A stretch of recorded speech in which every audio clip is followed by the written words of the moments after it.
Hello and welcome to Two Therapists and a Microphone. I am Dr. Harrison Davis. Dr. Aisha is not with me today, otherwise she would be singing her part right now. Dr. Aisha is at the American Counseling Association conference in Atlanta, and she's representing Georgia as she's the chairperson for the Georgia chapter of the American Counseling Association. And she has some leadership responsibilities where she was recently elected by her peers as the president for the Association for Multicultural Counseling and Development. So I'm holding down the fort tonight by myself. But so to continue, Two Therapists and a Microphone is a show about mental health, relationships, and social issues that personally affect you. We air live every Thursday evening at 7:30 p.m. And Aisha's part, I don't know that one too well. We are two licensed psychotherapists with decades of clinical experience, and we want to hear from you. We want to hear about what's going on with you, your lives, your situations, your dilemmas. So go to www.twotherapist.com. That's two, TWO, therapist with an S.com, and click on Ask Two Therapists at the top. So today's topic is something that I wanted to talk about as I recently attended my own conference for diversity officers in higher education. It was in San Diego last month.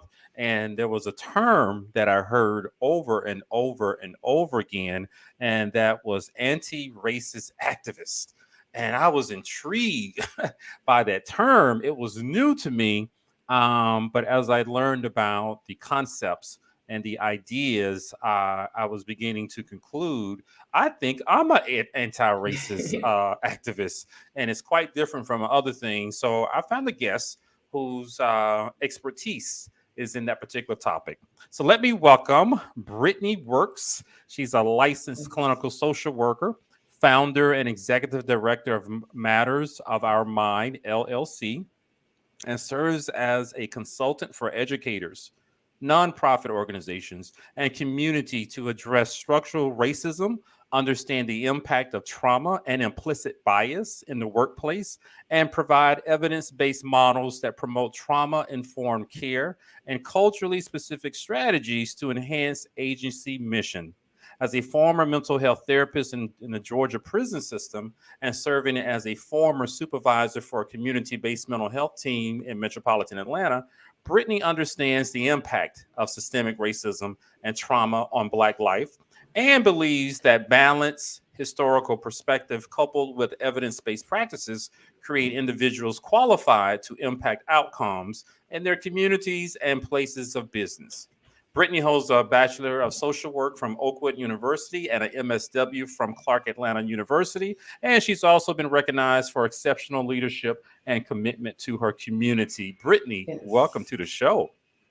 Thank you so much, Dr. Harrison, for having me. It's a pleasure to be here. I'm glad to have I'm you because very I need to talk to excited. somebody about this. Somebody who's actually read the Let's talk book, about it. on it, who actually does this on a day-to-day basis as I'm trying to figure out where do I fit into, anti-racist activism. But can you define that term for the audience?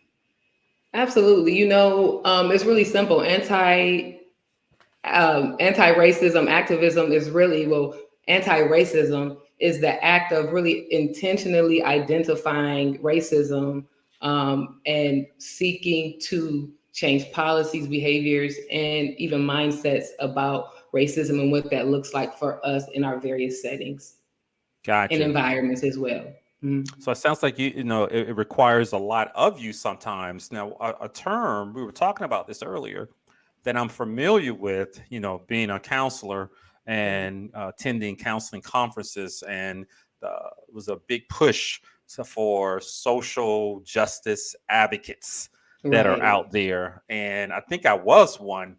But what would be the difference between a social justice advocate and an anti-racist activist? Right. So, really since summer of 2020, since the death of George Floyd, we've seen a lot of these terms kind of coming into play.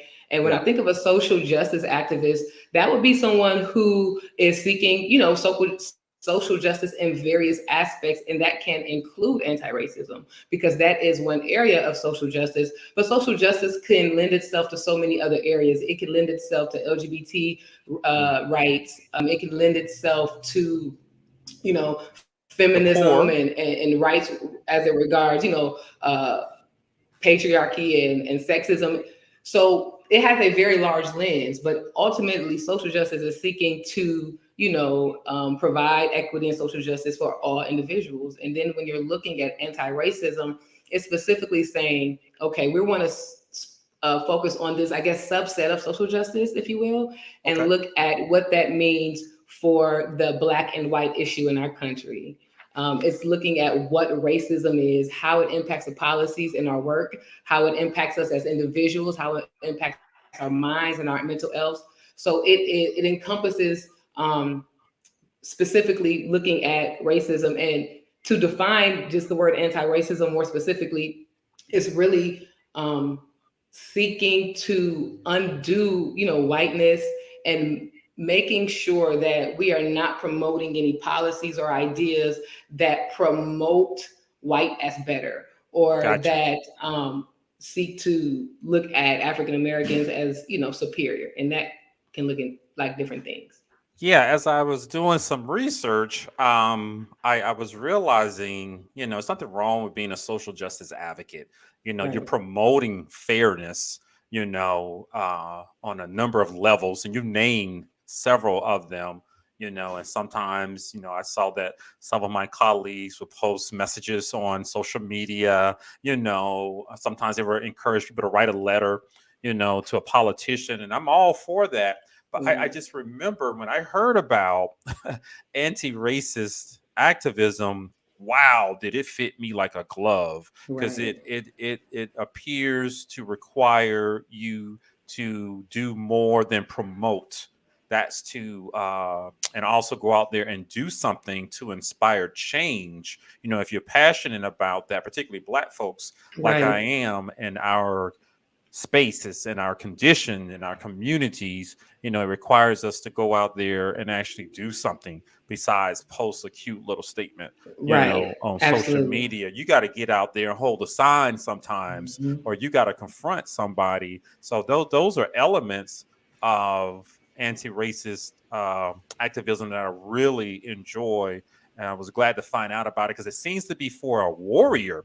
It's like the person who is ready to go out there and fight, as Right. opposed to being a cheerleader on the Hmm. sidelines. But what are some elements of it that you like, that you are most passionate about?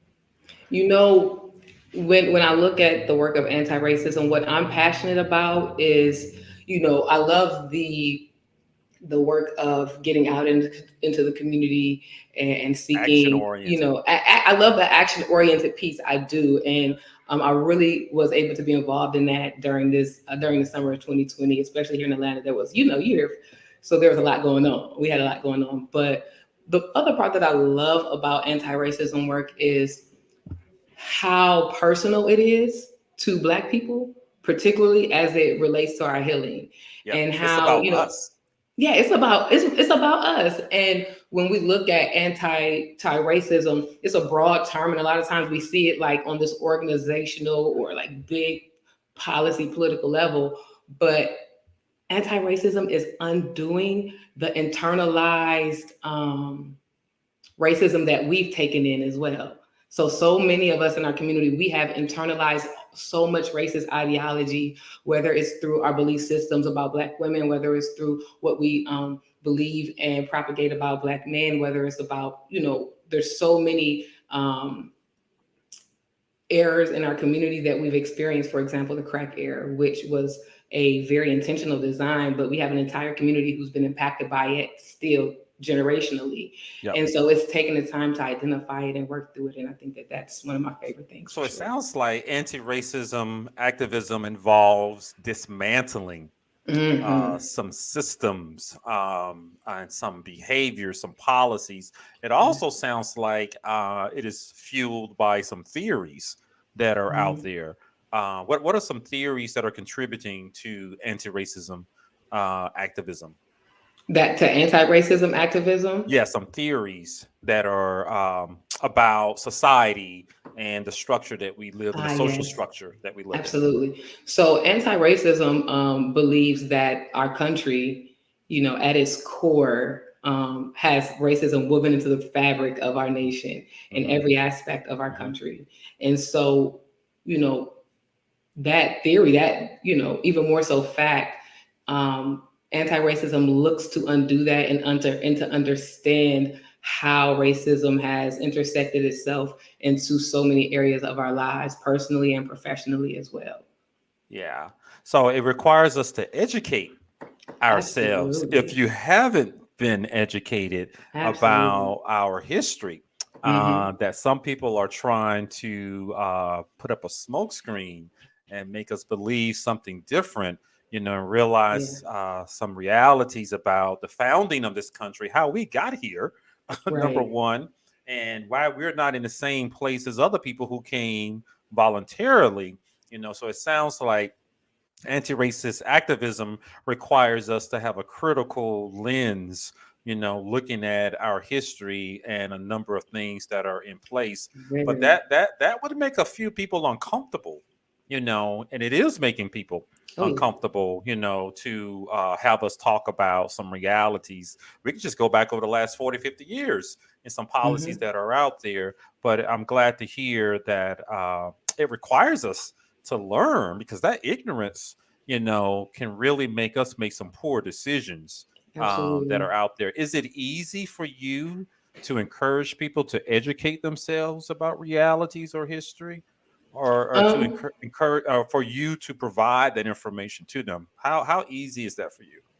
well, I'm very passionate about it, so it comes very naturally for me. But, in professional settings, when I'm having to deliver or provide this information and training, it can be challenging to make sure I relay the information in a way that's authentic without, um, you know, I don't want to say causing discomfort because I believe that sometimes we have to just be uncomfortable. How But can you basically, avoid it? but that's like the internal dilemma that I kind of run into sometimes. And I've had some really interesting moments during workshops and presentations where it's like, okay, what do I do? What do I say? But it's like I have to be real. I have to keep it real, and I have to like provide this information because the thing is when people know, they do better, know better, do better. And Sometimes. honestly, right, true. True. But so many times when I've done workshops, I've had so many people, white people, come to me and say, I had no idea. And Got you. we can see now how this information is being kept. We have these issues being in school, so people don't know, and providing that information really allows people to say, okay, I've been thinking different, so I've been doing things a certain way. Let's see what happens when I have this information at my exposure. Yeah, and it's just a question. I'm glad you're doing that. I have Mhm. to do that a little bit, with my current position. I just don't have to talk about history a lot, Right. But my question, sometimes I wonder, um, why can't those individuals, those white folks, go and do their own research? There's plenty of information out there. Absolutely. I mean, there are webinars, there are documentaries. I mean, did they think Roots was a fiction?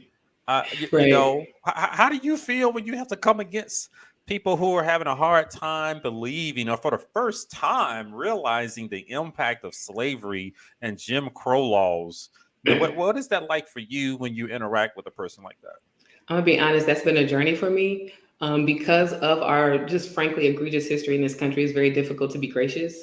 But I have learned through just the time and maturity that truly people are ignorant and do not know. Now, you have different groups of people. You have people who choose to be ignorant and Yep. choose to, with information, whenever I'm in my presentation, I say, hey, I did not go into this work for them, frankly. I came into this work for number one, to help my community, but Gotcha. also to educate white people who are like, oh, wait, I didn't know. And we have so Yep. many every day that we work with. Oh, I don't see color. And oh, everybody's the same. That type of racism. I call it nice racism, where you just don't know. And so I like to be able to provide that information because, Oblivious. and yeah, and provide and then grace because listen, they're trying to keep kids in 2022 from learning history. Imagine what was going on 20, 30 years ago. Yeah, I So, remember a moment when I was a professor. I taught master's level counseling and a multicultural counseling course. In the beginning, we mm, talk about some societal issues, and I made the statement one time in front of class, after 300 years of slavery and torture, we got to think about what's the impact of that. And my classes were all white until my last few years there. It was all white students. I was at the University of North Georgia. And one of the students said, 300 years? I said, yeah, the period of slavery. But that wasn't the end of it. There were laws set up. Mhm. He said, I didn't know it was 300 years. Mhm. I said, yeah. What did you think? What did you, I Yeah. said, I was amazed. Mhm. I had to I had to stop myself to realize he didn't have my education.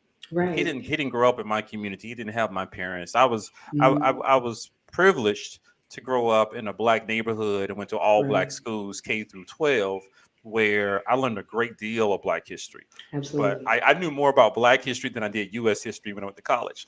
But I was just amazed at Mhm. how oblivious people can be to some of the history of our country, where they don't even realize how long slavery took place.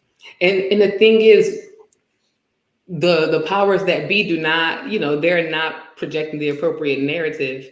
And oftentimes, one of the things that I sat with recently within the past few years was the like transatlantic slave trade. Yep. And for some reason, as a child, I imagined it where the ship came to Africa, picked up the slaves, picked up the Africans, Hmm. enslaved them, brought them to Yep. America. Language is important. Brought them to America, and then that was it. And I knew that that was a bad experience, but I don't think we actually sit with how long that happened every day. This wasn't just a one-time event. This happened for specifically 150 years, back and forth, back and forth, back and forth. And it's just so egregious to sit with, but we're not exposed to it. Yep. Even amongst our own community, we still oftentimes lack the information to We understand do. how we have come to be where we are today. Yeah, I recently had a conversation with my wife's niece who grew up in New York and went to a private Catholic high school, and I believe middle school. I'm just not too sure, but it was all white. Mm-hmm. And she graduated and she's in college in North Carolina. And she was saying she wasn't taught. I mean, she's in college now. Mm-hmm. She wasn't taught accurate Black history, and she Mm-hmm. was happy that she can go on the internet and find the information in the news that she needed.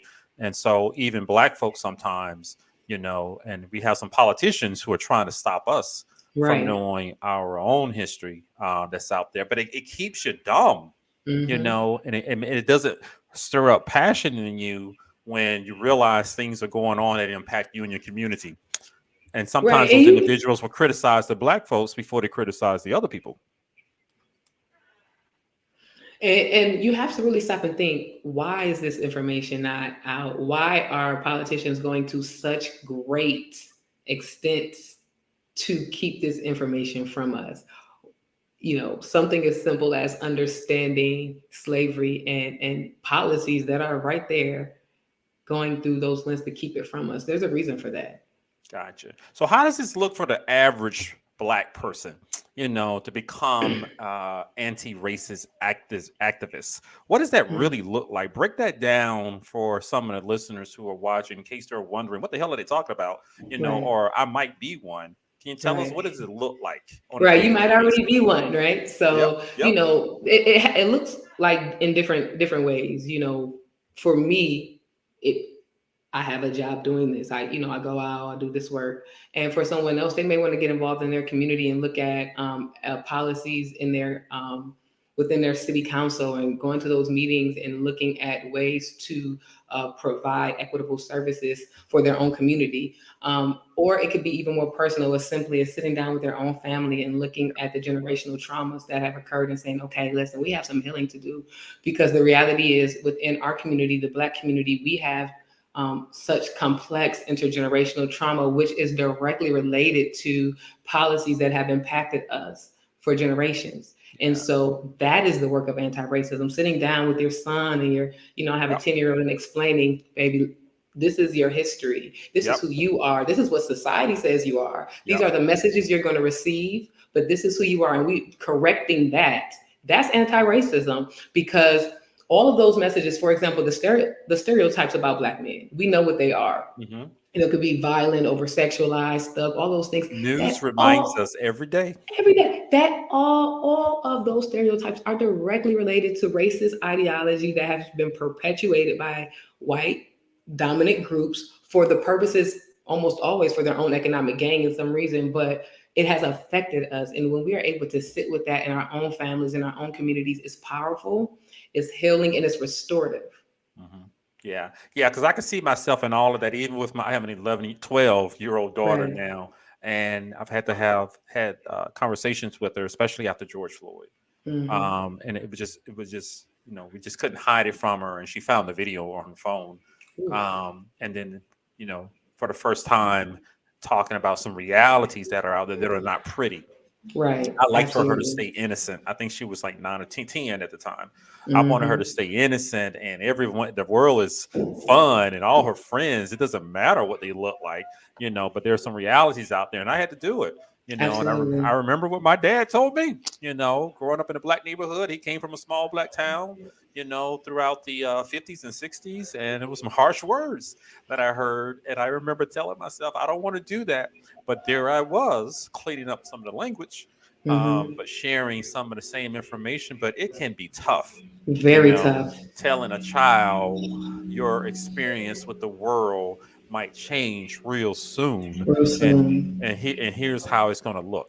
And specifically, like with me, with my 10-year old son, he's tall. My son does not look 10 at all, and he's in third grade, so he looks 13, 14, and people adultify him all the time, and it Yep. scares me. They don't see the innocent 10-year-old that I Yep. see. So you combine that with him being a Black boy, it can be very scary. Hmm. And outside of that, I can see myself doing other things that you talked about, just standing up for some injustices. It's like making Hmm. a conscious decision, Right. recognizing, no, that's not right, or Hmm. that was an insulting statement, but actually confronting it, Right. which requires a little bit more motivation, to the person who said something that you're not quite sure, what they meant by it. Because, some people, they have a way to insult you or Listen, those people, yeah, microaggressions. without you knowing it Listen, until the next day, you're like, wait a minute. what do you say to the audience and about what it takes to confront those personal racist attacks that are out um, there? it definitely takes having peace with yourself, because even in moments where you call certain things out, or what I like to say, I call them teachable moments. When I Mm, call a racism out in its time, um, it still may not go the way I want it to go, and this yeah, person may still walk away saying things that are insulting to me and true, offensive to who I am. true. But making peace with who I am, but also understanding that this peace me does not mean that I'm harmless, in that I'm not going to be a man. I will call you out. And we are living in a different time where we have a lot more voice in our environment and in our jobs than we did pre May 2020. Well, speak You for know, yourself. I was always outspoken. oh, right, and I, I was too. And I was too. But I think that systemically, it's more the common now. it's more common, and I think that there are more things in place in a lot of our work environments since the death of George Floyd that allow us to have the safety to speak up a little bit more. Yeah, Everybody has a DEI program now, something that we didn't see as much, and true. all of those things coming into play. Yeah, but you got to be bold, You And do. I like how you said it's about you and your Hmm. piece, not All of so it. much about the person who made the insulting comment or statement, and Hmm. pretending like they didn't really mean that. It's about you maintaining your peace and how you're going to handle this and make sure that you're satisfied. Let me You say know, this. Go ahead. Oh, no, I'm sorry. I didn't mean to cut you off. So I remember I was at work once and I had this moment where this doctor did something that was just flat out racist. Don't have time to get into it, but it was just so overtly racist. And Oh, I I believe was you. I was on fire, Dr. Harrison. I was so upset. I was so angry. Like, I mean, if it wasn't, work, sometimes I wonder, like, I was just raging. And I remember afterwards going back to my office mad. Yep. Got in my car, mad. On the highway, mad in traffic, picking up Yep. my son. He's like, Mommy, Yep. what's wrong? Boy, get in the car, mad. At home, mad. And I thought to myself, I've carried this with me all day. Yep. and she at home chilling with her husband, doing Yep. whatever it is she wants to do. And Drinking a latte. I am carrying, drinking a latte, and I am carrying this with me. Yep. Nah.